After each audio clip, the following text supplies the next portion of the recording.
नमस्कार साथियों, मैं राजेश कुमार एओसी के ऑनलाइन पोर्टल पर पुनः आपका एक बार स्वागत करता हूं। पिछले लेक्चर में हमने जो बात की थी वो बात की थी हिंदी साहित्य के बारे में।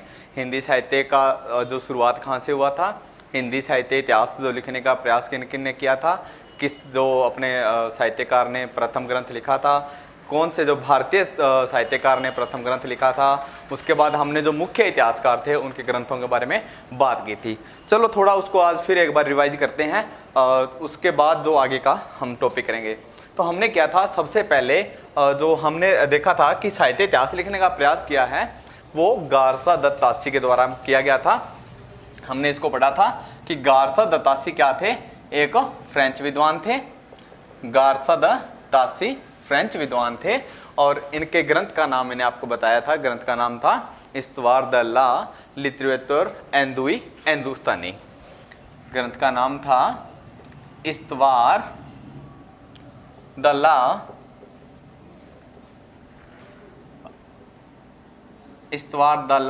लिटरेचर, समझ रहे हैं, इस्तवार the La literature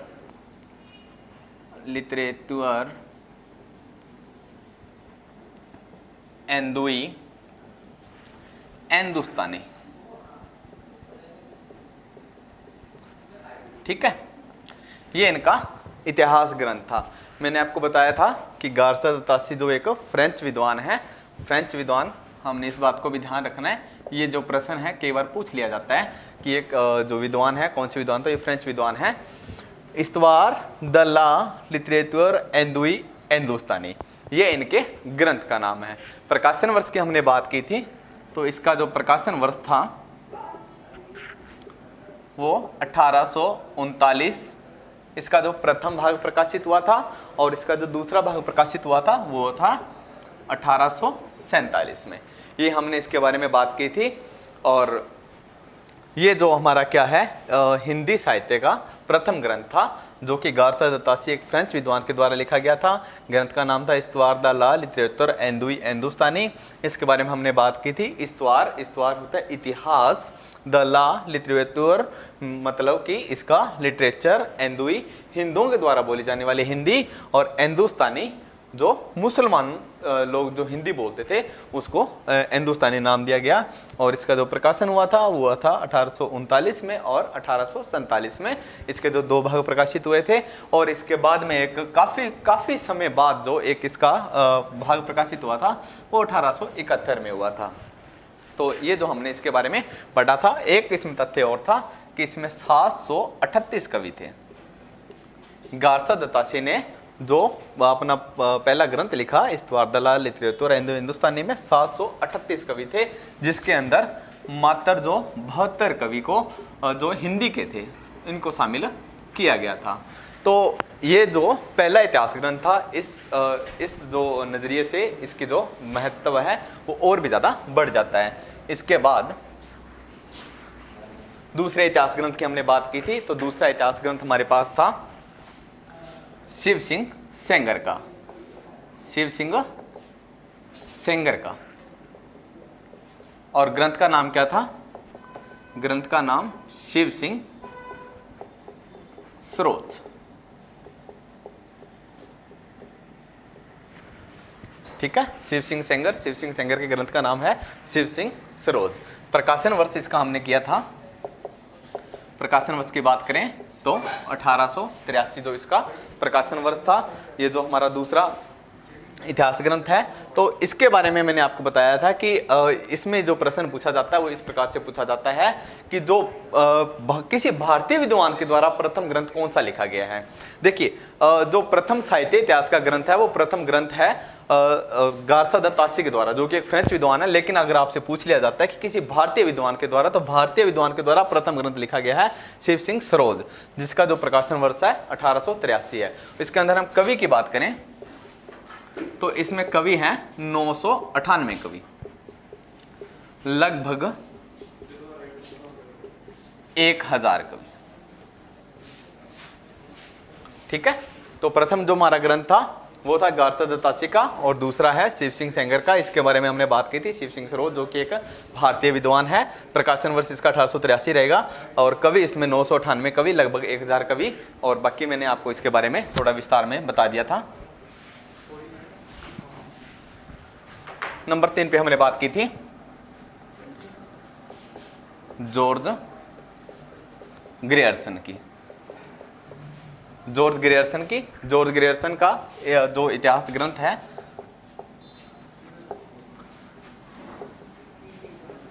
the modern vernacular literature of Hindustan. ठीक है, हमने बात की थी जॉर्ज ग्रियर्सन का जो ग्रंथ था the modern vernacular literature of Hindustan. ठीक है, ये इनका जो इतिहास ग्रंथ है। और ये जॉर्ज ग्रियर्सन ये अंग्रेज विद्वान थे, इस बात का ध्यान रखेंगे। जॉर्ज ग्रियर्सन अंग्रेज विद्वान थे, और ग्रंथ का नाम है the modern vernacular literature of Hindustan. इसके बारे में मैंने आपको आगे जो सारा डिटेल में बता दिया था। इसका जो प्रकाशन वर्ष है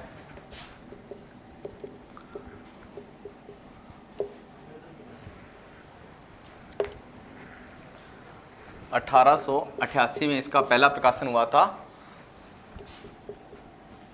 एशियाटिक सोसाइटी ऑफ बंगाल की पत्रिका के विशेष अंक के रूप में।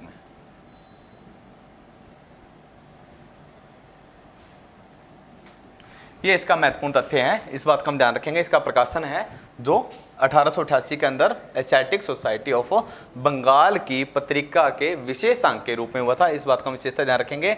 और इसका जो दूसरा प्रकाशन है वो 1889 में इसका स्वतंत्र प्रकाशन हो चुका था। ठीक है, तो ये जो हमारा तीसरा इतिहास ग्रंथ था जिसके बारे में हमने बात की थी, बाकी मैंने आपको इसका विस्तृत जो सारा बताया था। इसके बाद हम फोर्थ जो हमने बात की थी वो की थी मिस्र बंधुओं की। मिस्र बंधुओं का जो ग्रंथ था, हमने इनके ग्रंथ के बारे में बात की, तो इनके ग्रंथ का नाम है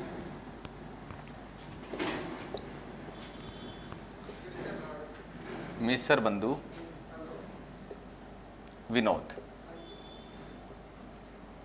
ठीक है, ये हमने इनके ग्रंथ के बारे में बात की थी। मिस्र बंधु मैंने आपको बताया था 3 भाई हैं जिनका नाम था श्याम बिहारी मिश्र, सुखदेव बिहारी मिश्र और गणेश बिहारी मिश्र, जिसमें हमने ध्यान क्या रखना है कि जो कृष्ण बिहारी मिश्र हैं ये भी एक कवि हैं, लेकिन वो इन मिस्र बंधुओं में शामिल नहीं है।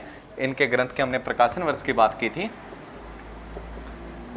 प्रकाशन वर्ष रहेगा जो इनका वो है प्रथम जो 3 भाग थे, इस बात का ध्यान रखेंगे हम।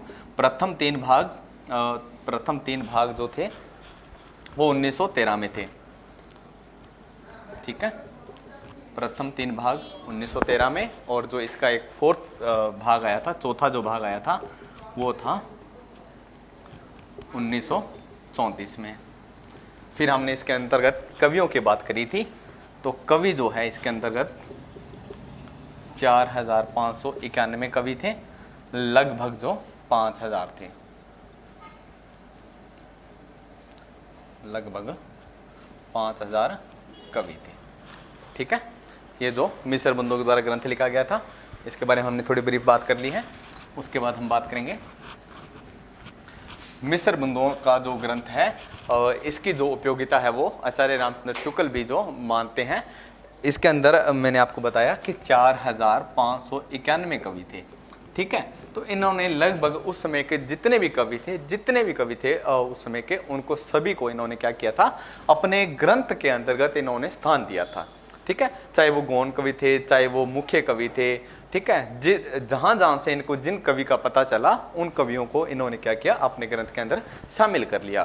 तो आचार्य रामचंद्र शुक्ल भी इनके ग्रंथ की महत्ता को स्वीकार करते हुए कहते हैं कि बहुत सारे कवियों के जो विवरण हैं प्राय मैंने किससे लिए हैं, मिस्र बंधु विनोद से लिए हैं। इसलिए मिस्र बंधु विनोद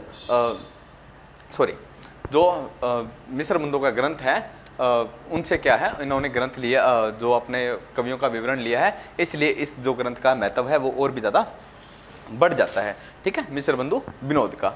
उसके बाद हमने बात करी थी हिंदी साहित्य के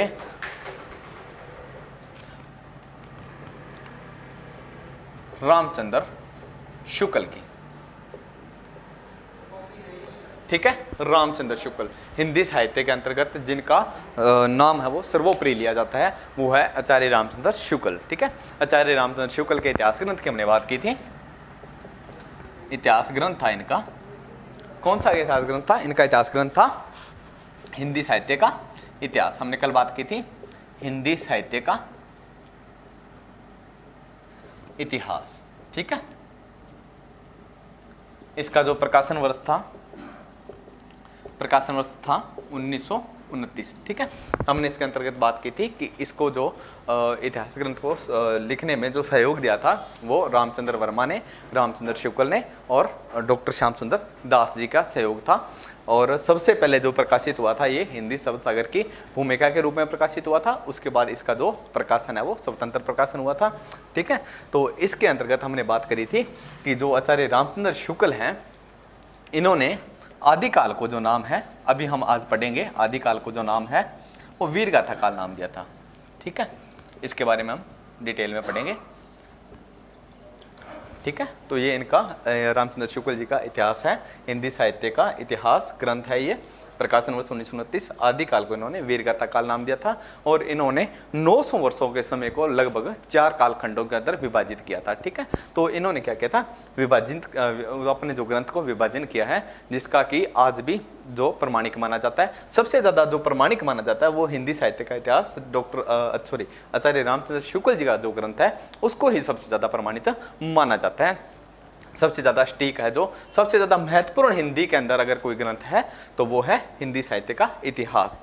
इसके बाद में हमने बात करी थी डॉक्टर रामकुमार वर्मा के इतिहास के ग्रंथ की। डॉक्टर रामकुमार वर्मा का इतिहास ग्रंथ था हिंदी साहित्य का आलोचनात्मक इतिहास। 1938 इसका प्रकाशन वर्ष था, हमने बात करी थी। और उसके बाद में हमने बात करी थी हजारी प्रसाद द्विवेदी के इतिहास के ग्रंथ की। ठीक है, तो उन्होंने जो 3 इतिहास ग्रंथ लिखे थे, हिंदी साहित्य की भूमिका, हिंदी साहित्य का उद्भव और विकास, हिंदी साहित्य का आदिकाल। मैंने आपको बताया था कि आचार्य जो हजारी प्रसाद द्विवेदी हैं वो आचार्य रामचंद्र शुक्ल के जो सबसे बड़े विरोधी माने जाते हैं। ठीक है, तो ये जो हमने बात करी थी। अच्छा, इसके अंतर्गत और भी बहुत सारे जो कवि हैं जिन्होंने इतिहास ग्रंथों को संपादित किया, इतिहास ग्रंथों को लिखा है। ठीक है, लेकिन हमने जो बात करी है वो मुख्य जो इतिहासकार हैं उनकी बात करी है, जो कि अपने बहुत ज़्यादा महत्वपूर्ण है, महत्व की दृष्टि से हमने इनकी बात करी है। उसके बाद हम बात करेंगे आज काल विभाजन की। ठीक है, काल विभाजन। कल हमने बात करी थी इतिहास ग्रंथों की और आज हम बात कर रहे हैं काल विभाजन की।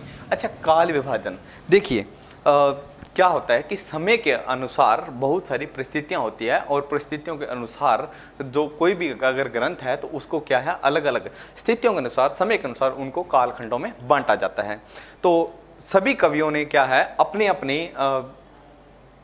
अपनी दृष्टि से, अपनी अपनी सोच से, अपने अपने दृष्टिकोण से इन्होंने क्या किया, जो अपने इतिहास ग्रंथ हैं उनको अलग अलग जो नाम दिए हैं, अलग अलग भागों में बांटा है। तो उसके बारे में हम आज डिटेल में बात करेंगे कि कौन से जो इतिहासकार ने जो किसको क्या नाम दिया है, उसके बारे में हम विस्तार से बात करेंगे। तो अभी क्या है, हिंदी साहित्य के जो चेतना के क्रमिक विकास, प्रवृत्ति बोध के लिए जो क्या है, हिंदी साहित्य को बांटना भी भागों में जरूरी है। तो सबसे पहले इतिहास जो है, इतिहास का काल विभाजन किस आधार पर किया जाता है। ठीक है, काल विभाजन करेंगे लेकिन किस आधार पर किया जाता है, इस बात को हम ध्यान में रखेंगे। तो सबसे पहले होता है ऐतिहासिक काल विभाजन।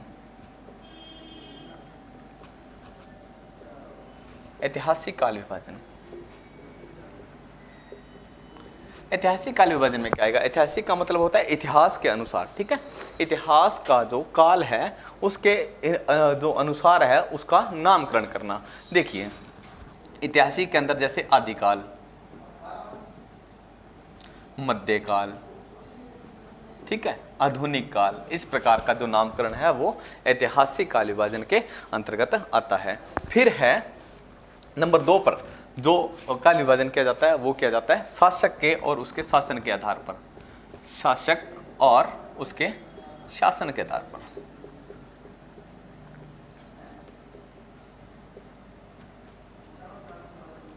इसके अंतर्गत क्या आएगा? इसके अंतर्गत जैसे विक्टोरिया युग, विक्टोरिया युग, ठीक है, मराठा युग। मैं आपको बता रहा हूं काल विभाजन, काल विभाजन किस आधार पर किया जाता है। हमारे जो इतिहासकार हैं इन्होंने काल विभाजन किस आधार पर किया था उसकी हम बात कर रहे हैं। तो उसके अंतर्गत सबसे पहले ऐतिहासिक काल विभाजन होता है जिसके अंदर जो नाम दिया जाता है, नामकरण किया जाता है, वो आदिकाल, मध्यकाल, आधुनिक काल, इस प्रकार से किया जाता है। फिर हमने बात करी नंबर 2 पर शासक और उसके शासन के आधार पर, तो उसके अंदर जैसे विक्टोरिया युग, मराठा युग, इस प्रकार से आ जाता है। फिर नंबर 3 पे आएगा लोकनायक के आधार पर, लोकनायक और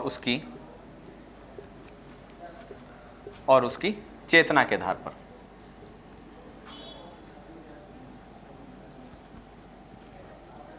ठीक है, देखिए समय है जो परिस्थितियां, समय और समय के अंतर्गत क्या होता है, बहुत सारे लोकनायक, ठीक है, अपने जो समय के दौरान बहुत सारे लोकनायक होते हैं जो कि जनता को अपने अपने शुभ विचारों से, अपने शुद्ध विचारों से, अपने दृष्टिकोण से जो लोग होते हैं उनको वो जागृत करते हैं। ठीक है, तो उनके आधार पर भी क्या है, जो काल विभाजन है वो कर लिया जाता है। जैसे आपको पता होगा चैतन्य महाप्रभु के बारे में आपने जानते होंगे कि चैतन्य महाप्रभु ने, जैसे कबीर जी थे, कबीर जी ने भी क्या किया था, अपने जो अपने समय के अंदर बहुत सारे लोगों को जो अपने उन्होंने क्या है सुधार के काम किए थे, लोगों को सुधारने का काम किया था। तो इसी प्रकार से जैसे हम बात करेंगे इसके अंतर्गत चैतन्य युगमान, ठीक है, गांधी युग, महात्मा गांधी के बारे में आप सभी जानते हैं। महात्मा गांधी ने क्या किया था, जो स्वतंत्रता आंदोलन के अंदर जो हिस्सा लिया था, तो उस समय के गांधी जी के जो समय को हम क्या कह देते हैं, गांधी युग का नाम दे देते हैं। तो काल विभाजन किया जाता है, ऐतिहासिक काल विभाजन, जिसके अंतर्गत आएगा आदिकाल, मध्यकाल, आधुनिक काल, इस प्रकार से शासक और उसके शासन के आधार पर विक्टोरिया युग, मराठा युग, लोकनायक और उसकी चेतना के आधार पर जैसे चैतन्य युग और गांधी युग आ जाता है। ठीक है, ये जो 3 प्रकार के हो गए हैं। उसके बाद हम बात करेंगे नंबर 4 पर। नंबर 4 पर साहित्य, क्षमा करें, नंबर 4 पर साहित्य नेता व उसके प्रभाव के आधार पर।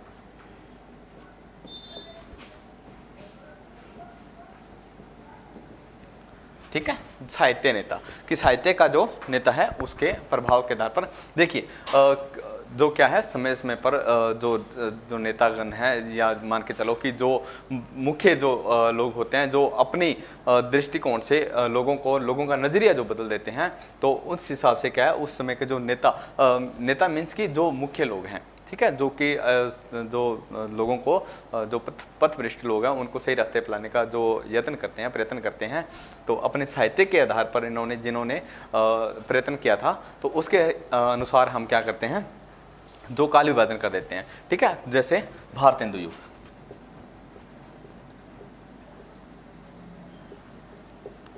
ठीक है, द्विवेदी युग,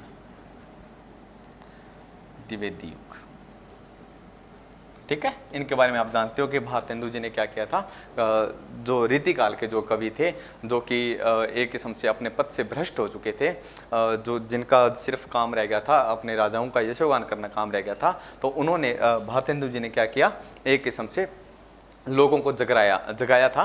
ठीक है, तो इस प्रकार से इन्होंने क्या किया, तो इनके जो युग था, इनका जो समय था, इनका जो काल था, उसको हम क्या कहते हैं, भारतेंदु युग और द्विवेदी युग के नाम के हिसाब से इनको नाम दे देते हैं। तो ये कुछ एक जो बेस थे जिसके हिसाब से क्या किया जाता है, जिसके अकॉर्डिंग जो नाम दिया जाता है, अपने काल विभाजन कर लिया जाता है। ठीक है, तो हमने बात करी थी सबसे पहले ग्रंथ की।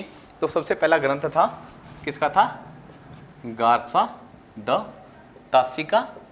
उसके बाद हमने बात करी थी शिव सिंह सेंगर की, है ना। गारसा दत्तासी और शिव सिंह सेंगर की। गारसा दत्तासी का जो ग्रंथ था वो हमने देखा था, आज हमने फिर बात करी इसके बारे में, इस्तवारदला लिटरेचर हिंदुस्तानी, और शिव सिंह सेंगर का था शिव सिंह सरोज। तो इन दोनों विद्वानों ने क्या किया, अपने इतिहास जो ग्रंथ के अंदर काल विभाजन का कोई प्रयास नहीं किया था। ये हमने पहले दिन भी बात करी थी, जिस दिन हमने क्या किया था, जो देखा था कि जो नामकरण है वो किस आधार पर किया जाता है।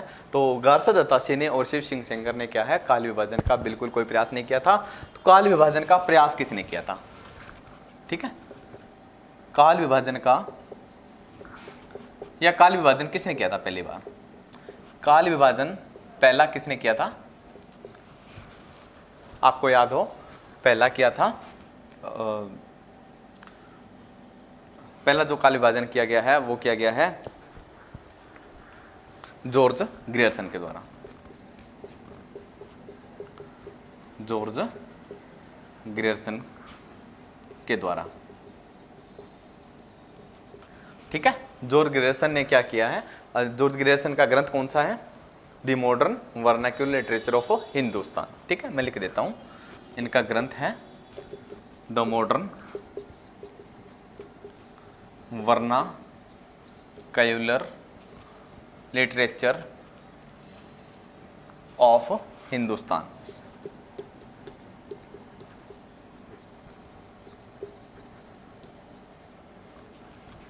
ठीक है, इन्होंने क्या किया था, सबसे पहले अगर आपसे पूछा जाता है कि सर्वप्रथम काल विभाजन किसने किया था, तो सर्वप्रथम काल विभाजन क्या था, वो क्या था, जॉर्ज ग्रियर्सन ने। और जॉर्ज ग्रियर्सन का ग्रंथ है वो the modern vernacular literature of Hindustan. इसके अंदर इन्होंने क्या किया था, अपने ग्रंथ को अध्याय में बांटा था, और टोटल जो अध्याय थे, कुल अध्याय थे वो थे 12 अध्याय, ठीक है, इस बात का ध्यान रखेंगे, कुल 12 अध्याय थे।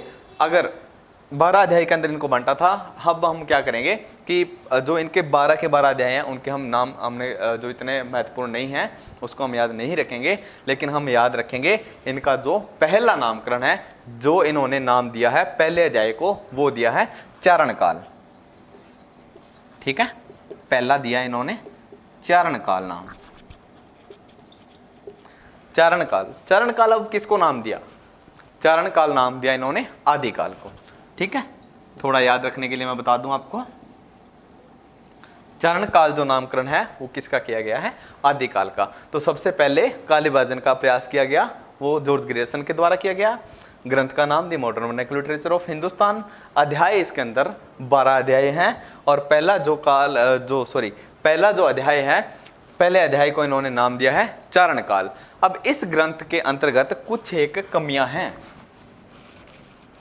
इस ग्रंथ में कुछ कमियां हैं, वो ये हैं कि इन्होंने जो नामकरण किया है, सबसे पहली जो मिस्टेक है वो है कि 12 अध्याय होना,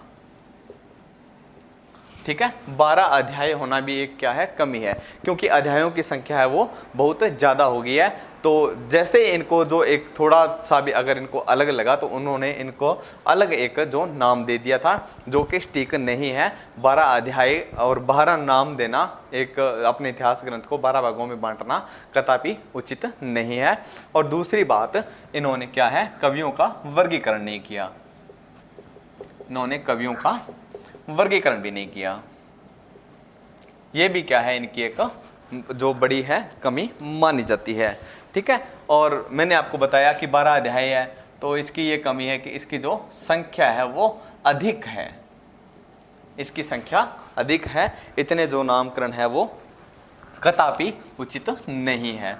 उसके बाद जो नामकरण किया गया है, हम बात करेंगे मिसर बंधुओं की, ठीक है। मिसर बंधुओं का ग्रंथ आपको याद हो, मिसर बंधु विनोद, ठीक है, मिसर बंधु विनोद। तो मिसर बंधु विनोद के अंतर्गत इन्होंने जो काल विभाजन का प्रयास किया है, तो सबसे पहले इन्होंने नाम दिया है आरंभिक काल, ठीक है।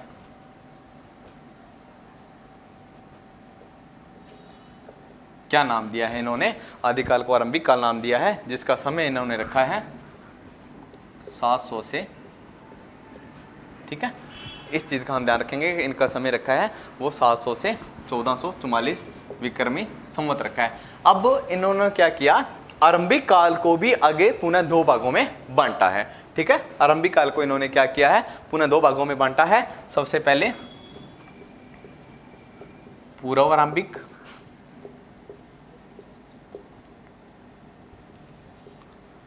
और दूसरा है इसका उत्तर आरंभिक।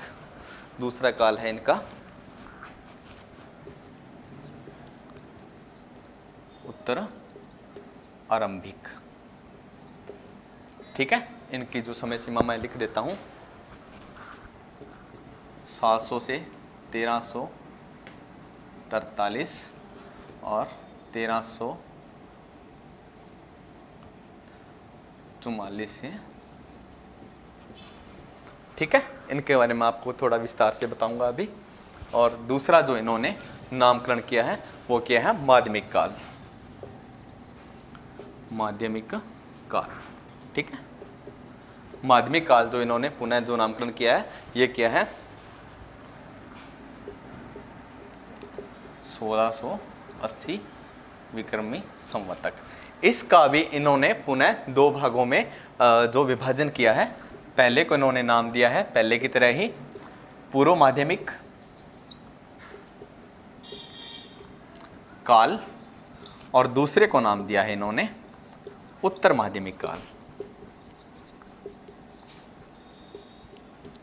ठीक है, इनकी जो समय सीमा मैं आपको बता देता हूं,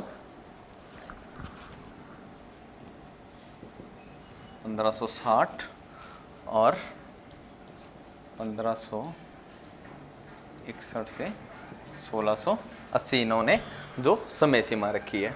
ठीक है, इसके बाद मैं आपको बता दूं, इसका जो तीसरा है वो है, इन्होंने नाम दिया है अलंकृत काल। अलंकृत काल, ठीक है, जो तीसरे इन्होंने नाम दिया अलंकृत काल, जिसका समय है 1681 से 1889 विक्रमी संवत। इसको भी इन्होंने आगे पुनः दो भागों में बांटा है। वो है पूर्वालंकृत और दूसरा है उत्तरालंकृत। ठीक है, पूर्व अलंकृत और उत्तर अलंकृत। तो इसका जो समय सीमा है वो है 1681 से 1790 और 1790 से 1889। ठीक है, तो ये हमने इसके 3 भाग लिखे हैं। मिस्र बंधुओं का जो ग्रंथ था वो है मिस्र बंधु विनोद। ठीक है, इसके अंदर इन्होंने काल विभाजन किया। सबसे पहले आरंभिक काल। देखिए, आरंभिक काल किसको नाम दिया हुआ, आरंभिक काल नाम दिया है इन्होंने आदिकाल को। ठीक है, इसकी समय सीमा माने ने 700 से 1444 विक्रमी संवत तक। और इसके आगे पुनः दो भाग किए हैं, पूर्व आरंभिक काल जिसका समय सीमा 700 से 1343 तक, उत्तर आरंभिक काल 1344 से 1744 तक। उसके बाद माध्यमिक काल इन्होंने नाम दिया है, वो दिया है भक्ति काल को 1445 से 1680 विक्रमी संवत तक। और इसका इन्होंने क्या किया, पुनः दो भाग किए। सॉरी, ये मिस्टेक है थोड़ा, यहाँ पर आएगा प्रौढ़। ठीक है, तो इसमें क्या है, प्रौढ़ माध्यमिक काल, इसका 1561 से 1680। अलंकृत काल में जो नाम दिया है वो रीतिकाल को 1681 से 1889। पूर्व अलंकृत काल 1681 से 1790 और उत्तर अलंकृत काल 1790 से 1889 तक इन्होंने नाम दिया है। उसके बाद नाम दिया है इन्होंने नंबर 4 पर परिवर्तन काल। ठीक है, जो नाम दिया परिवर्तन काल, ये है 1890 से 1925 विक्रमी संवत तक। ठीक है, और नंबर 5 है, नंबर 5 पे हम बात करेंगे तो वो है वर्तमान काल।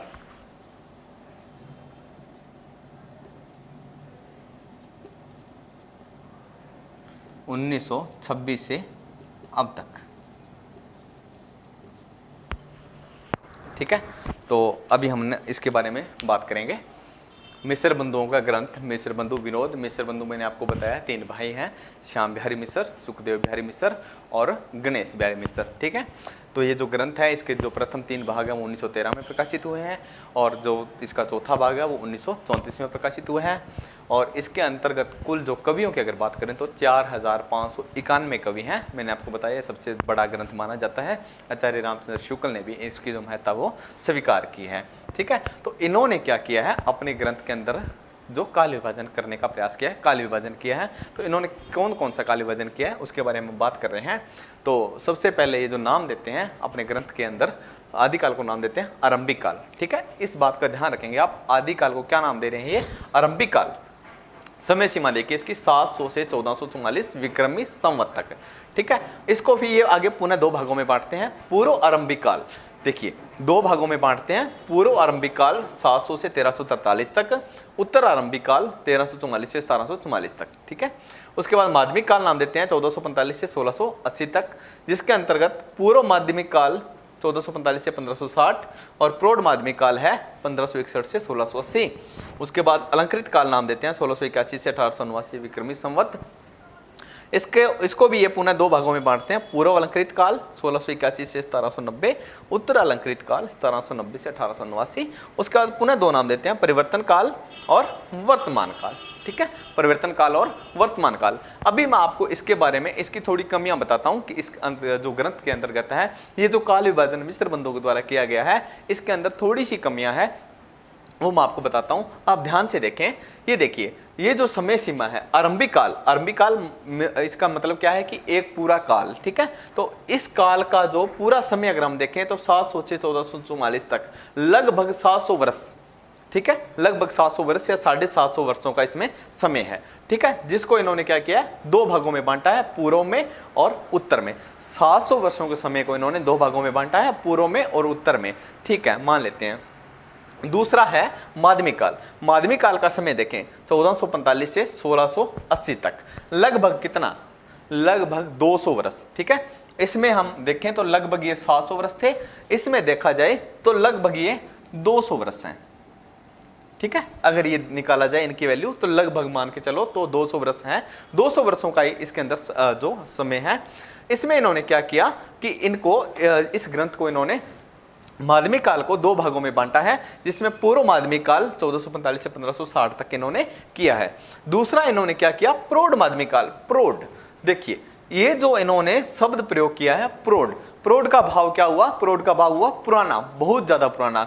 ठीक है, तो ये जो नामकरण है ये कहीं भी उचित नहीं है। देखिए पहले जो 700 वर्षों का समय है उसको इन्होंने पूर्व और उत्तर काल, उत्तर जो के अंदर इन्होंने विभाजित कर दिया, लेकिन ये ठीक है। लेकिन माध्यमिक काल मात्र 200 वर्षों का जो समय है, जिसमें से 100 वर्ष इन्होंने जो लगभग 100 वर्ष इन्होंने पूर्व में डाले हैं, बाकी जो 100 वर्षों का इतिहास है वो उसको ये प्रौढ़ नाम देते हैं, जो कि कदापि उचित नहीं है। प्रौढ़ का भाव पुराना, तो अभी आप समझ सकते हो कि मात्र 200 वर्षों के अंदर कोई इतिहास जो पुराना नहीं हो गया था, इसलिए ये जो नामकरण है ये सही नहीं है। इसके साथ जो बहुत सारे विद्वान हैं वो सहमत नहीं है। उसके बाद इन्होंने अलंकृत जो का नाम दिया है, इसके अंदर फिर इन्होंने पूर्व और उत्तर के अंदर इन्होंने इसको विभाजन कर दिया है। फिर आप देखिए परिवर्तन काल, परिवर्तन काल का जो समय माने आप देखिए 1890 से 1925, 1890 से 1925 समय कितना है, मात्र 35 वर्ष का। मात्र 35 वर्ष के समय को एक अलग नाम देना कदापि उचित नहीं है। इसके साथ भी बहुत सारे जो विद्वान हैं वो इस बात से भी सहमत नहीं है कि मात्र 35 वर्षों के एक छोटे से समय को आप एक अलग नाम दे रहे हैं, ये भी कदापि उचित नहीं है। ठीक है, तो ये इनकी जो कुछ एक कमियां थी। मिश्र बंधु विनोद जो ग्रंथ मिश्र बंधुओं के द्वारा लिखा गया है, जो काल विभाजन है मैंने आपको सारा लिख के बता दिया, जिसके अंतर्गत जो कमियां मैं आपको बता रहा हूं, कमियां ये थी कि 700 वर्षों के समय को ये पूर्व और उत्तर में विभाजित करते हैं। उसके बाद माध्यमिक काल के अंदर ये मात्र 200 वर्षों के समय को ये प्रौढ़ नाम दे देते हैं, जिसके साथ जो बहुत सारे विद्वान हैं वो कदापि सहमत नहीं है। अलंकृत काल को ये फिर पुनः 2 भागों में विभाजन करते हैं। उसके बाद परिवर्तन काल मात्र 35 वर्षों के समय को ये परिवर्तन काल का नाम देते हैं, ये भी कदापि उचित नहीं है। तो ये इनके ग्रंथ के अंदर छोटी सी 2-3 कमियां हैं। और एक जो कमी और आप देख सकते हो, देखिए इन्होंने जो नामकरण है वो बिल्कुल एक जैसा नहीं किया है। कहीं पर इन्होंने पूर्व और उत्तर नाम दिया है, फिर इन्होंने पूर्व और प्रौढ़ नाम दे दिया है, फिर यहाँ पर पूर्व और उत्तर फिर नाम आ गया है, फिर परिवर्तन काल और फिर वर्तमान काल।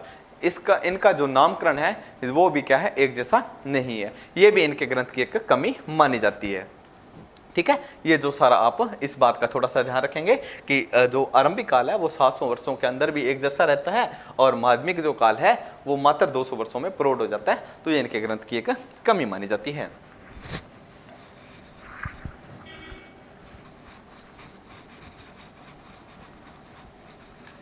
इनके बाद बात करेंगे हम हिंदी साहित्य के सबसे महत्वपूर्ण ग्रंथ की। सबसे महत्वपूर्ण ग्रंथ मैंने आपको बताया था किसका ग्रंथ है, आचार्य रामचंद्र शुक्ल का। आचार्य रामचंद्र शुक्ल का। ठीक है, आचार्य रामचंद्र शुक्ल ग्रंथ का नाम हमने देखा, ग्रंथ का नाम है। ये ग्रंथ बहुत महत्वपूर्ण है, इसको आप इसका एक एक तथ्य आप जरूर याद रखें। ग्रंथ का नाम है हिंदी साहित्य का इतिहास। ग्रंथ का नाम है हिंदी साहित्य का इतिहास। ठीक है, प्रकाशन वर्ष हमने इसका जो लिखा था, प्रकाशन वर्ष इसका 1929। ठीक है, हमने बात करी थी जो इसका प्रकाशन हुआ था सबसे पहले हुआ था, किस नाम से हुआ था, हिंदी शब्दसागर की भूमिका के रूप में हुआ था। फिर इसका जो स्वतंत्र प्रकाशन हो गया था। आचार्य शुक्ल ने भी क्या किया है, काल विभाजन किया है। ठीक है, इस ग्रंथ के अंदर इन्होंने काल विभाजन किया है, तो इनका काल विभाजन देख लेते हैं। आचार्य शुक्ल ने काल विभाजन किया, और आचार्य शुक्ल का जो काल विभाजन है वो दोहरा है। दोहरा मीन्स डबल। इन्होंने क्या किया, दोहरा नामकरण किया है। ठीक है, दोहरा मीन्स डबल। ठीक है, दो नाम दिया है, एक काल को इन्होंने दो नाम दिए हैं। सबसे पहले है आदिकाल। महत्वपूर्ण तथ्य है ये, इनका ध्यान रखें। तो आदिकाल को ये नाम देते हैं, दूसरा जो नाम देते हैं ये देते हैं वीरगाथा काल। ठीक है, आदिकाल को जो नाम देते हैं वीरगाथा काल देते हैं, और इसकी जो समय सीमा निर्धारित करते हैं, ये समय सीमा 1050 से 1375 तक। ठीक है, हर चीज़ महत्वपूर्ण है। 1050 से 1375 इसकी समय सीमा निर्धारित करते हैं। दूसरा है आदिकाल के बाद ये नाम देते हैं पूर्व मध्यकाल। ठीक है, पूर्व मध्यकाल। ठीक है, जिसके अंतर्गत ये नाम देते हैं यहाँ पर दूसरा नाम भक्ति काल। ठीक है, भक्ति काल का जो समय मानते हैं ये 1375 से, ठीक है, ये जो लास्ट वाली समय सीमा है इसको हम देखेंगे 1375 से 1700, ये विक्रमी संवत की हम बात कर रहे हैं। फिर ये उत्तर मध्यकाल में इसको विभाजित करते हैं। ठीक है, उत्तर मध्यकाल, जिसको नाम देते हैं आचार्य शुक्ल रीतिकाल। इसकी समय सीमा की हम बात करें तो इसकी समय सीमा 1700 से 1900 तक। ठीक है, ये विक्रमी संवत है, इस बात का ध्यान रखना, ये सारे विक्रमी संवत हैं। उसके बाद जो लास्ट जो नाम है वो ये देते हैं आधुनिक काल। आधुनिक काल को हम जो नाम देते हैं आचार्य शुक्ल नाम देते हैं, वो देते हैं गद्य काल। 1900 से 1984 तक। ठीक है, इस बात का हम ध्यान रखेंगे कि आचार्य जो रामचंद्र शुक्ल है इनका जो काल विभाजन है ये बहुत ज़्यादा महत्वपूर्ण है। इसलिए महत्वपूर्ण है क्योंकि जो आचार्य रामचंद्र शुक्ल का एक एक तथ्य मैंने आपको बताया बहुत ज़्यादा महत्वपूर्ण है। तो आचार्य शुक्ल ग्रंथ का नाम हिंदी साहित्य का इतिहास, और प्रकाशन वर्ष इसका 1929। काल विभाजन मैंने आपको बताया कि इन्होंने हर काल विभाजन का दोहरा नामकरण किया है। सबसे पहले आदिकाल को ये नाम देते हैं वीरगाथा काल। वीरगाथा काल नाम क्यों देते हैं इसके बारे में हम बात करेंगे। एक इसका जो समय सीमा इन्होंने माना है 1050 से 1375 तक। पूर्व मध्यकाल को नाम देते हैं भक्ति काल 1375 से 1700 तक। उत्तर मध्यकाल नाम देते हैं रीतिकाल को 1700 से 1900 तक, और आधुनिक काल जो गद्य काल को नाम देते हैं 1900 से 1984 तक। ठीक है, ये इनका जो काल विभाजन किया गया है। फिर आचार्य शुक्ल ने क्या किया है, भक्ति काल को पुनः आगे जो भागों में बांटा है, भक्ति काल को इन्होंने फिर विभाजन किया है। ठीक है, भक्ति काल का भी इन्होंने फिर से विभाजन किया है, जिसके अंतर्गत इन्होंने क्या किया है, पहले दो भागों में बांटा है,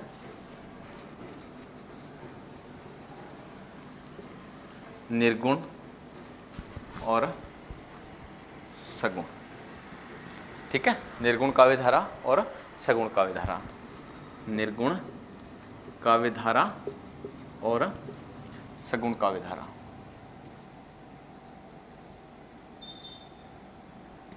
निर्गुण, निर्गुण को आगे फिर दो भागों में बांटा है,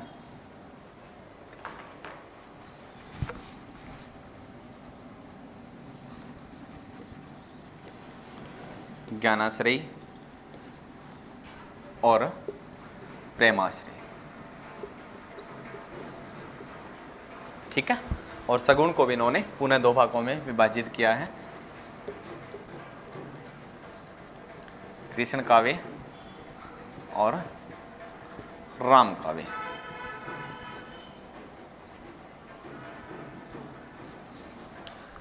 ठीक है, तो भक्ति काल का इन्होंने क्या किया, विभाजन किया।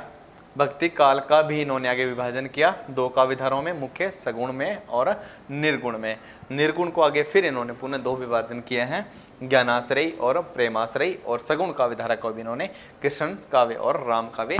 ज्ञानाश्रयी, ज्ञानाश्रयी के अंदर जिसके अंतर्गत हमारे संत कवि आएंगे, प्रेमाश्रय में जिसमें हमारे सूफी कवि आएंगे, कृष्ण काव्य में जो कृष्ण भक्त जो थे उनका हम बात करेंगे, और राम काव्य के अंदर जो राम भक्त थे या राम कवि थे उनकी हम बात करेंगे। ठीक है, ये जो हमारा काल विभाजन आचार्य शुक्ल जी के द्वारा किया गया है उसके बारे में मैंने आपको बताया है। ठीक है, तो जैसे कि आपको पता है कि कोई भी इतिहासकार है या कोई भी व्यक्ति है, वो क्या है, अपने आप में जो बिल्कुल कह सकते हैं कि हम सटीक नहीं होता है, कुछ ना कुछ कमियां हैं वो हर किसी के अंदर पाई जाती हैं, हर किसी के अंदर ये जो कुछ ना कुछ कमियां रह जाती हैं। तो आचार्य शुक्ल के ग्रंथ के अंदर क्या कमियां हैं वो हम देखते हैं। आचार्य शुक्ल ने क्या किया है, सबसे पहले इन्होंने अपभ्रंश को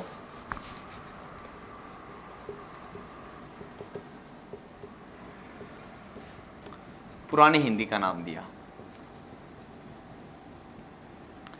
इन्होंने क्या कर दिया, अपभ्रंश को पुरानी हिंदी का नाम दे दिया। ठीक है, और दूसरी जो हम देखेंगे कि इन्होंने जो अपने भक्ति काल के अंतर्गत मात्र 4 धाराओं का इन्होंने जो उल्लेख किया है, जिसके बारे में हमने अभी देखा था, जिसमें था प्रेमाश्रयी, ज्ञानाश्रयी, राम काव्य और कृष्ण काव्य। ठीक है, देखिए ऐसा कदापि जो नहीं संभव हो सकता है कि मात्र जो एक काल के अंतर्गत मात्र जो 4 ही जो भक्ति के कवि मिले हैं, प्रेमाश्रयी, ज्ञानाश्रयी, राम काव्य, कृष्ण काव्य, इन चारों को ही इन्होंने सम्मिलित किया है। उसके बाद और जो कवि थे, जैसे जैन आचार्य थे, बौद्ध धर्म के जो लोग थे, या शैव थे, नयनार थे, वैष्णव थे, उनको इन्होंने क्या किया, आचार्य शुक्ल ने अपने ग्रंथ के अंदर स्थान नहीं दिया। तो ये भी क्या है, इनके ग्रंथ की एक बड़ी कमी जो मानी जाती है। ठीक है, भक्ति की मात्र इन्होंने क्या किया है, 4 ही धाराओं का उल्लेख किया है, बाकी धाराओं का इन्होंने उल्लेख नहीं किया है। एक जो सबसे बड़ा बात मैंने आपको बताया था, इनका जो पहला जो इन्होंने पहले जो अपने काल को नाम दिया है वो दिया है वीरगाथा काल नाम, है ना, हमने बात की थी।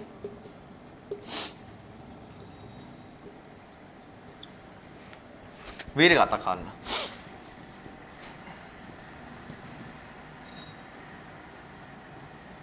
वीरगाथा काल किसका नामकरण किया था, आदिकाल का। ठीक है, वीरगाथा काल, देखिए किसी काल को मात्र किसी काल को आदिकाल, आदि का मीन्स होता है शुरुआत, ठीक है। ऐसा कदापि संभव नहीं है कि एक काल के अंतर्गत, एक समय के अंतर्गत मात्र जो है वीरता परक रचनाएं लिखी गई है। मान लेते हैं कि कुछ जो चारण कवि थे उस समय के जो कवि थे, उन्होंने वीरता परक जो कविताएं हैं वो लिखी हैं। बहुत सारे कवि जो थे राजाश्रय थे, राजा के आश्रय में रहते थे, उन्होंने वीरता परक जो कविताएं लिखी हैं। परंतु एक काल के अंतर्गत वीरता के साथ साथ और भी जो धाराएं होती हैं, और भी जो बहुत सारी जो हम कह सकते हैं परिस्थितियां होती हैं, वो उसमें सम्मिलित होती हैं। तो ठीक है, तो वीर गाथा काल नाम देना ये भी कदापि उचित नहीं है। और दूसरी बात, आचार्य शुक्ल ने वीर गाथा काल नाम इसलिए दिया है, इनका मानना है कि उस समय जो कवि थे वो वीरता पर रचनाएं लिखते थे। इनका जो तथ्य भी चाहिए, वीरता पर लिखते थे, लेकिन वीर काव्य के साथ साथ अन्य जो धाराएं हैं उनका भी जो काव्य लेखन हुआ था। भक्ति काल का भक्त जो कवि थे उन्होंने भी काव्य लेखन किया था, सांस्कृतिक जो थे उन्होंने काव्य लेखन किया था। तो वीर गाथा काल नाम देना, और वीर गाथा काल नाम देने के लिए इन्होंने क्या किया है, अपने एक 12 ग्रंथों का आधार बनाया है, ठीक है। तो जैसे अमीर खुसरो की पहेलियां हैं, ठीक है, कीर्ति लता है, कीर्ति पताका है, उनको इन्होंने आधार बनाया है, ठीक है। तो उनका वीरता के साथ कोई भी संबंध नहीं है। तो यह कदापि उचित नहीं है कि इन्होंने वीर गाथा काल नाम, आदिकाल को नाम जो है वीर गाथा काल नाम दिया है, ये उचित नहीं है। इनके साथ भी जो बहुत सारे विद्वानों का मतभेद है, वो इस बात को जो उचित नहीं मानते हैं, ठीक है।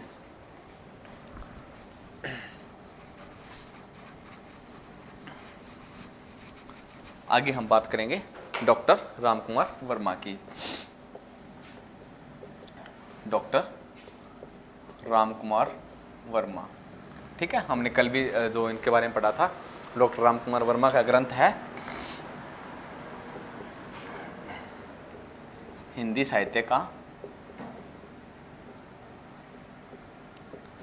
आलोचनात्मक इतिहास।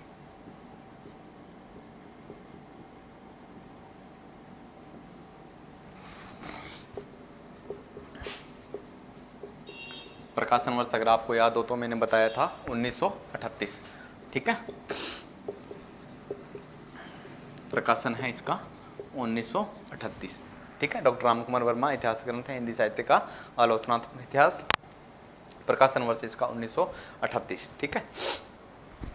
इनकी जो हमने कल भी बात करी थी कि इन्होंने जो समय सीमा जो आदिकाल के वो प्रारंभ कहाँ से माना है, इन्होंने कहाँ से प्रारंभ माना है, इन्होंने माना है 693 से, ठीक है। 693 मीन्स के लगभग 700 विक्रमी संवत से, ठीक है। तो इनके इतिहास ग्रंथ के अंदर भी कुछ कमियां हैं, जैसे मैं आपको बता देता हूँ। सबसे पहले जो इन्होंने इन्होंने आदिकाल का जो नामकरण किया है, काल विभाजन की बात करें हम, काल विभाजन, ठीक है। काल विभाजन का हम थोड़ा सा ध्यान रखेंगे। हम जो काल विभाजन के अंतर्गत आदिकाल की जो शुरुआत मानते हैं लगभग 1050 से, ठीक है, हम क्या मानते हैं 1050 से आदिकाल की शुरुआत मानते हैं। तो इन्होंने क्या किया है, 693 से शुरुआत मानी है, ठीक है। तो आदिकाल से जो पहले का जो समय है इन्होंने उसको नाम दिया है संधिकाल,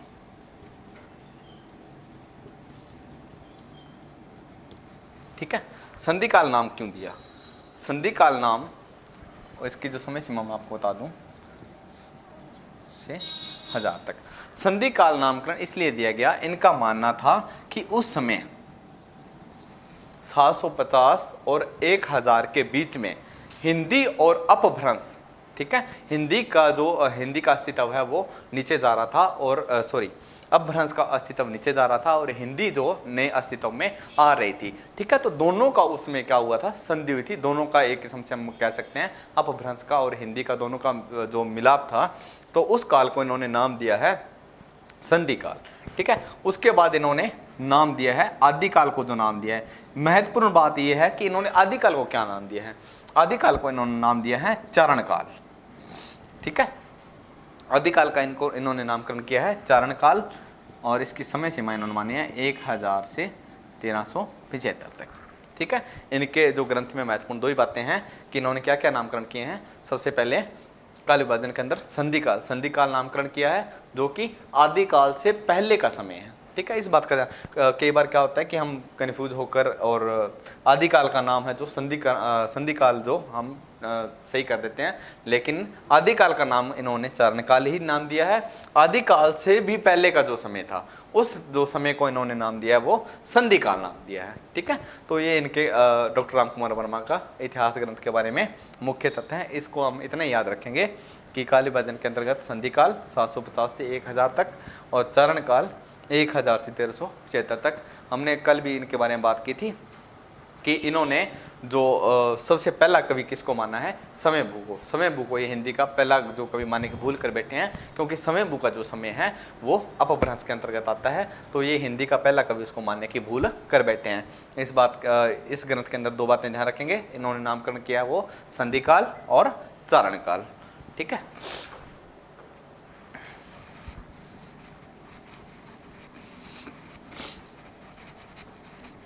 इनके बाद हैं आचार्य हजारी प्रसाद द्विवेदी।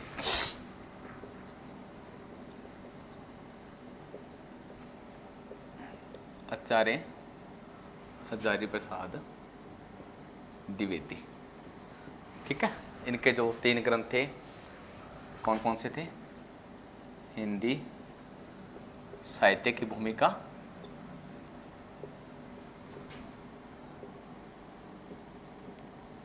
समय इसका 1940 था। ठीक है, दूसरा ग्रंथ था इनका हिंदी साहित्य का उद्भव और विकास, 1952 और 53 तो इनका समय है।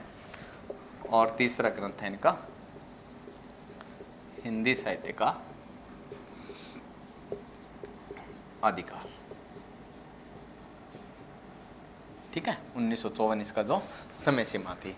ठीक है, तो ये जो इनके मुख्यतः 3 ग्रंथ थे। अब हमने बात कर रहे हैं इसकी जो काल विभाजन की। आचार्य हजारी प्रसाद द्विवेदी ने जो काल विभाजन है वो किस आधार पर किया है और इसका क्या नामकरण किया है, कहाँ से ये जो आदिकाल की शुरुआत मानते हैं, ठीक है, उसके बारे में हम बात करेंगे। तो ये आदिकाल को आदिकाल नाम देते हैं।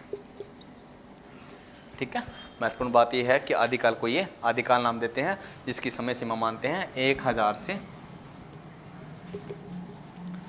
1376 विक्रमी संवत तक।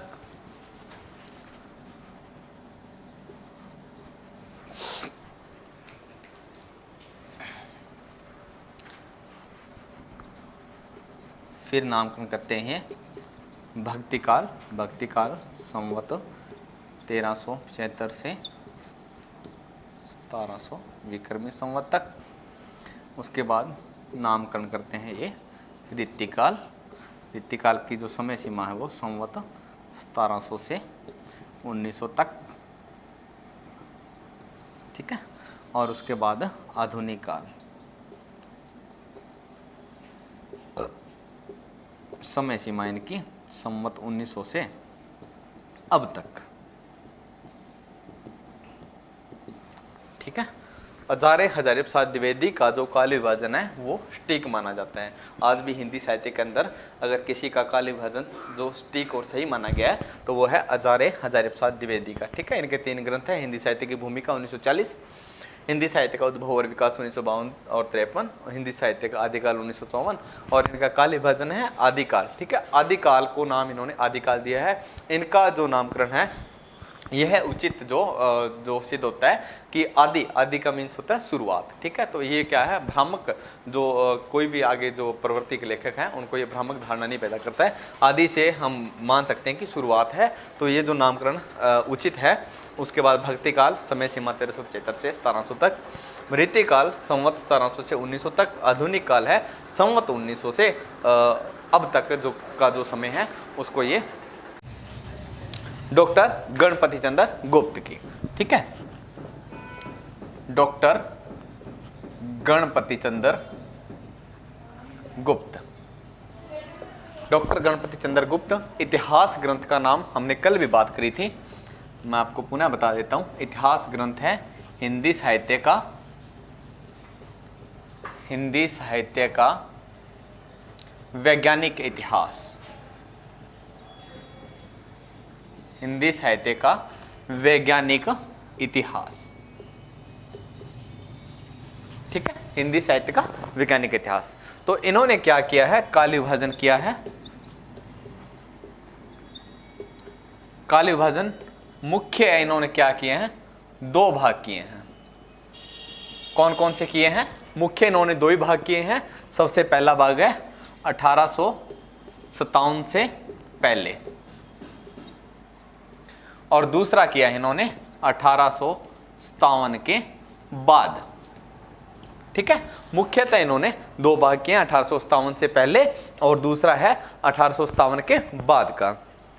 1857 से पहले, ठीक है। अभी इनका जो है वो महत्वपूर्ण हो जाता है आदिकाल का नामकरण।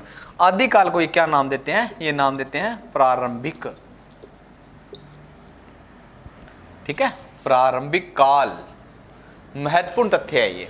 आदिकाल को क्या नाम देते हैं, नाम देते हैं ये प्रारंभिक काल। ठीक है, और समय सीमा भी इसकी महत्वपूर्ण है। कहां से मानते हैं, 1184 से। ठीक है, 1184, ध्यान रखना इस बात का।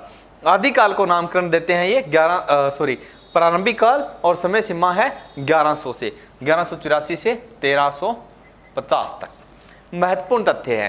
ठीक है, ये प्रश्न पूछ लिया जाता है कि गणपति चंद्रगुप्त आदिकाल को क्या नाम देते हैं, या प्रारंभिक काल किसने नाम दिया है। प्रारंभिक काल नाम दिया है गणपति चंद्रगुप्त ने, और आरंभिक काल जो नाम दिया था ये है प्रारंभिक काल, और एक था आरंभिक काल। आरंभिक काल नाम दिया था मिस्र बंधुओं ने। ठीक है, और प्रारंभिक काल नाम दिया है डॉक्टर गणपति चंद्र गुप्त ने। ठीक है, तो प्रारंभिक काल नाम देते हैं, और समय सीमा भी इसकी महत्वपूर्ण है। समय सीमा, बाकी जो कवि हैं बाकी जो इतिहास लेखक हैं वो आपको पता है, जैसे आचार्य जो शुक्ल ने माना था वो 1050 से माना था, है ना। रामकुमार वर्मा ने 693 से माना था। ठीक है, वो यहाँ से मानते हैं, लेकिन गणपति चंद्रगुप्त है वो शुरुआत मानते हैं 1184 से। ठीक है, तो ये जो आदिकाल को ये नाम देते हैं प्रारंभिक काल। ठीक है, उसके बाद ये दूसरा नाम देते हैं पूर्व मध्यकाल। पूर्व मध्यकाल, दूसरे काल को क्या नाम देते हैं, पूर्व मध्यकाल, और समय सीमा इसकी रखते हैं ये 1350 से 1600 तक। ठीक है, उसके बाद ये नाम देते हैं उत्तर मध्यकाल,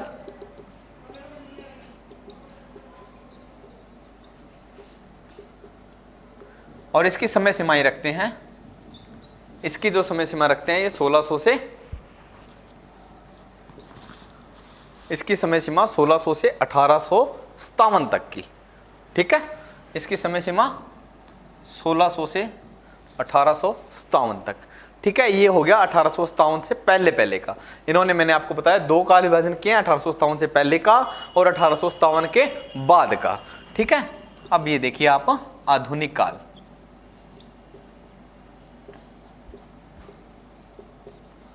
इसकी समय सीमा है वो है 1857 से आगे। ठीक है, तो ये गणपति चंद्रगुप्त का जो इतिहास ग्रंथ है, हिंदी साहित्य का वैज्ञानिक इतिहास, काल विभाजन किया। इन्होंने मुख्य दो भाग किए हैं, सबसे पहला 1857 से पहले और दूसरा 1857 के बाद। ठीक है, इन्होंने दो भागों में बांटा है। उसके बाद इसको जो आगे काल विभाजन किया गया है, तो आदिकाल को नाम देते हैं प्रारंभिक काल। समय सीमा भी इसकी महत्वपूर्ण 1184 से 1350 तक। पूर्व मध्यकाल जो नामकरण है, जो ये नामकरण करते हैं भक्ति काल का, और समय सीमा 1350 से 1600 तक। उत्तर मध्यकाल में क्या है, 1600 से 1857 तक का इस समय मानते हैं, और रीतिकाल को उत्तर मध्यकाल नाम देते हैं। ठीक है, आधुनिक काल 1857 से आगे का जो समय है। ठीक है,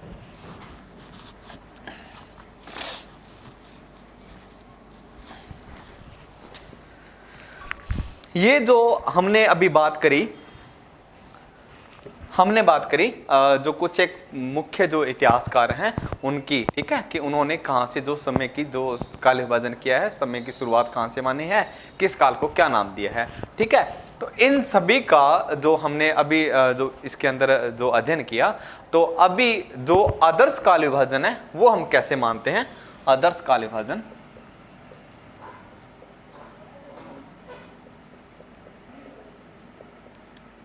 ठीक है, जो कि हम जो उपयोग करते हैं, जिसका जो आदर्श काल विभाजन है वो सबसे पहले हम नाम देते हैं आदिकाल। आदिकाल की जो समय सीमा हम मानते हैं वो है 1000 से 1350 तक, 1000 से 1350 तक। ठीक है, दूसरा काल जो है वो है भक्ति काल। भक्ति काल की समय सीमा है 1300 दूसरा जो काल है, दूसरे काल की समय सीमा है 1350 से 1650 तक। और 3 नंबर पर आएगा रीतिकाल। रीतिकाल का जो समय मानेंगे हम, माफ करना,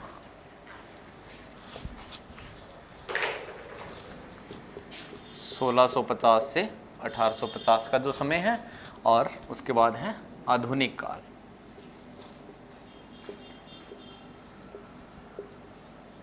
इसकी समय सीमा 1850 से आगे। ठीक है, ये हमारा है आदर्श काल विभाजन।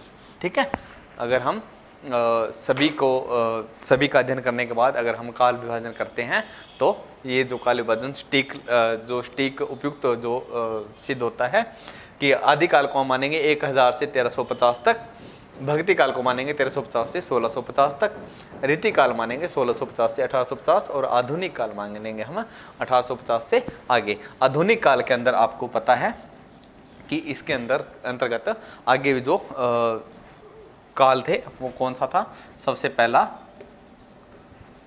पुनर्जागरण, जिसको हम क्या कहते हैं, भारतेंदु युग।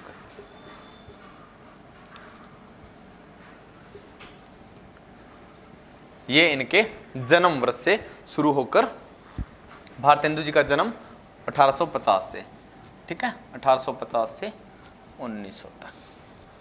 ठीक है, इसके बाद आता है जागरण सुधार काल। ठीक है, इसके बाद आता है जागरण सुधार काल, जिसको हम कहते हैं द्विवेदी युग।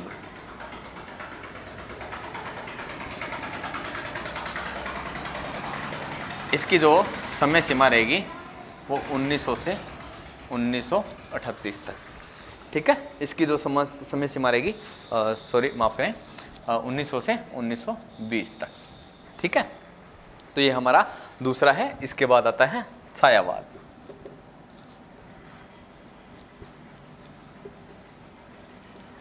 जिसमें प्रसाद, पंत, निराला, ठीक है, ये आ जाते हैं। तो इनकी जो समय सीमा रहेगी छायावाद की 1920 से 1936 तक। ठीक है, 1920 से 1936 तक। उसके बाद है प्रगतिवादी काल।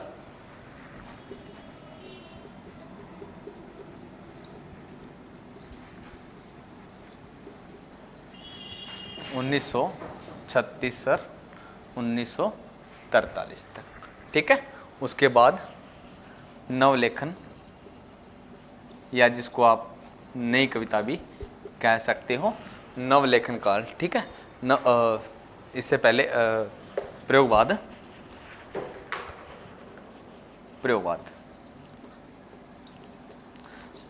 को हम जो अन्य नाम देते हैं वो देते हैं तार सप्तक।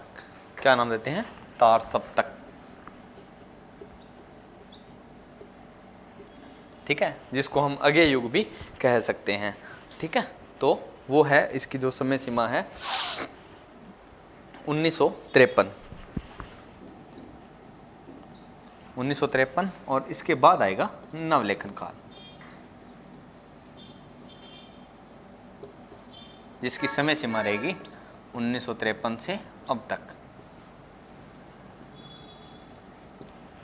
ठीक है, तो ये क्या है? एक आदर्श काल विभाजन है, जो हम सभी जो इतिहासकार हैं उनका हम अध्ययन करने के बाद जो हम आदर्श काल विभाजन करते हैं वो ये है कि आदिकाल की समय सीमा हम मान लेते हैं 1000 से 1350 तक, भक्ति काल की समय सीमा हम मानेंगे 1350 से 1650 तक, रीति काल की मानेंगे 1650 से 1850 तक, आधुनिक काल की जो समय सीमा हम 1850 से आगे, ठीक है।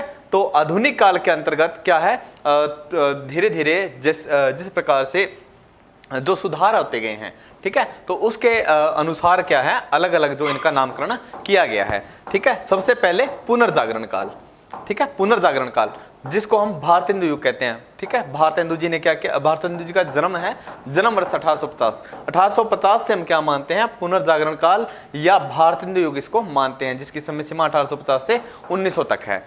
उसके बाद, ठीक है, उसके बाद जो समय है वो उसके अंदर बदलाव आया। सबसे पहले भारतेंदु जी आए, भारतेंदु जी ने क्या किया, जो सुधार किए, तो उसको हम पुनर्जागरण काल कहते हैं। उसके बाद आया जागरण सुधार काल, ठीक है, द्विवेदी जी का युग आया, महावीर प्रसाद द्विवेदी का युग आया, जिसकी समय सीमा 1900 से 1920 तक है।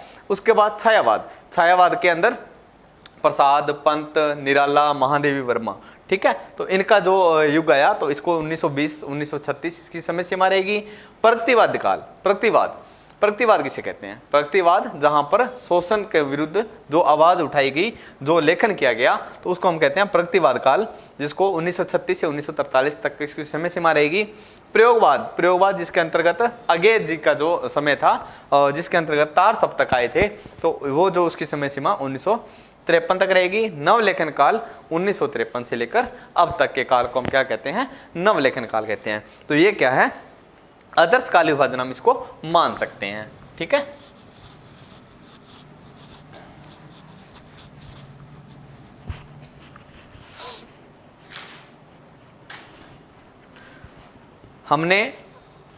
हमने जो मुख्यतः इतिहासकार थे उनके ग्रंथों का अध्ययन किया, उनके बाद उनके जो नामकरण का अध्ययन किया, उसकी समय सीमा का अध्ययन किया। अब हम बात करते हैं हिंदी साहित्य की प्रथम रचना कौन सी है। छोटा सा तथ्य है, हिंदी साहित्य की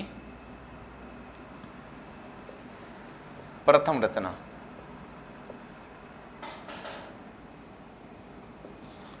तो रचना है श्रावकाचार्य,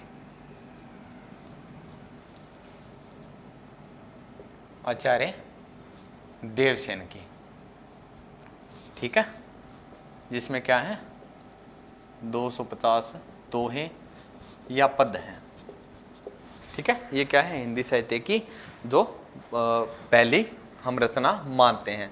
हिंदी साहित्य की प्रथम रचना श्रावकाचार्य आचार्य देवसेन की, जिसमें 250 पद हैं, ठीक है। अब मैं आपको बता दूं कि हिंदी साहित्य को लिखने के लिए मुख्यतः कौन कौन सी शैलियों का जो प्रयोग किया गया। तो आदिकाल की जो मुख्य शैलियां हैं, आदिकाल की मुख्य शैलियां कौन कौन सी हैं। पहले है डिंगल शैली,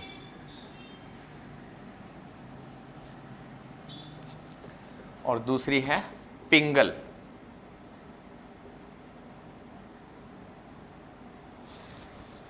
ठीक है, डिंगल शैली और पिंगल शैली। डिंगल के अंतर्गत क्या आएगा,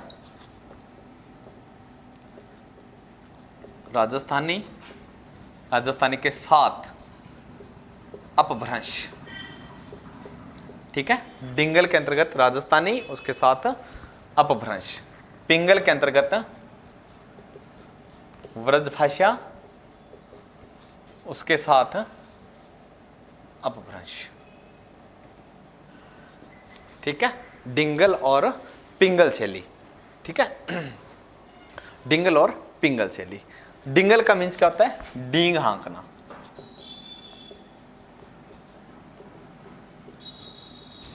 ठीक है। पिंगल होता है मधुर भाषा। डिंगल किसे कहा जाता है, मिट्टी का ढेला, मिट्टी का ढेला या डगल, ठीक है, जो कि कड़क, एक किस्म से डिंगल जिसमें डींग आंकी की जाती थी। राजस्थान के जो ग्रंथ लिखे जाते थे राजाओं की जो प्रशंसा करने के लिए, और उनकी अतिशोक्ति वर्णन करने के लिए, बढ़ा चढ़ाकर उनकी बात को कहने के लिए इस शैली का जो प्रयोग किया जाता था, राजस्थानी के साथ अपभ्रंश का प्रयोग किया जाता था। जो राजकवि होते थे वो राजाओं की प्रशंसा करने के लिए इस डिंगल शैली का प्रयोग करते थे। वो उनकी बहादुरी थी, उनकी वीरता को बढ़ा चढ़ाकर कहते थे, तो वो इस शैली में कहते थे। और पिंगल शैली में ब्रज भाषा और अपभ्रंश, जिसकी भाषा क्या होती है, मधुर होती है, मीठी होती है। तो डिंगल शैली के अंदर रचनाएं जो हैं वो है ढोला, मारूरा दूहा और रणमल छंद। ढोला, मारूरा दूहा और रणमल छंद, ठीक है। तो ये इसकी दो रचनाएं मिलती हैं, ठीक है।